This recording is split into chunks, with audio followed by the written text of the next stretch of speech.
Alright, so I decided to do a video on my 1955 International R100 pickup. Mainly because there isn't much on YouTube about them. I bought this when I was 12 years old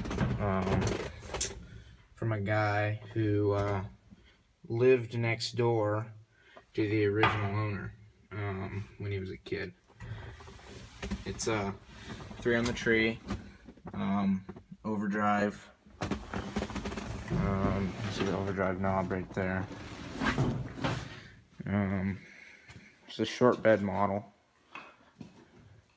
Only spot of rust on the whole vehicle is right here in the bed. A little tough to see, but right at the bottom of the bed floor, a little bit of rust. This truck came factory with its factory turn signals. You see the turn signals there, and the inline 6, 220 cubic inch.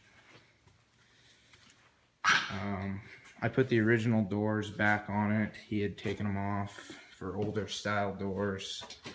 I kind of like the original ones better with the push button.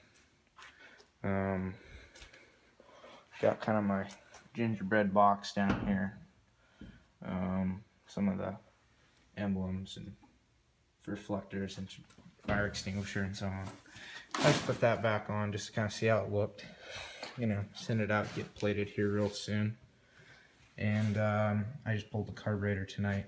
And I got that soaking in the some of the parts soaking in the carb wash, carb cleaner. So this originally came with the Holley VisiFlow carburetor bowl, which is pretty cool. Holley 1904 single barrel carburetor.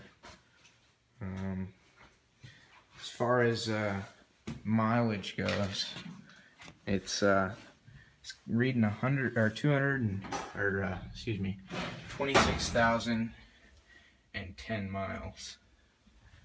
So who knows whether those are accurate or not, but judging from the way the truck looks, I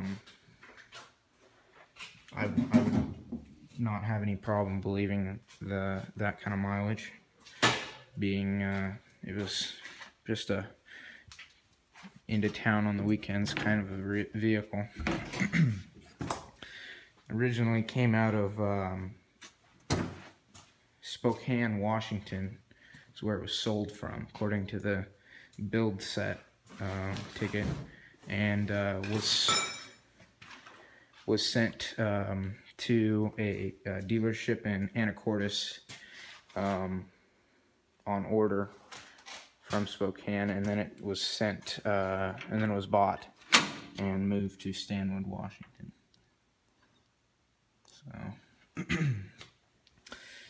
I have had it running, runs nice. The transmission looks real nice inside. I pulled the top cover. As far as electrical goes, it's, as far as I can tell,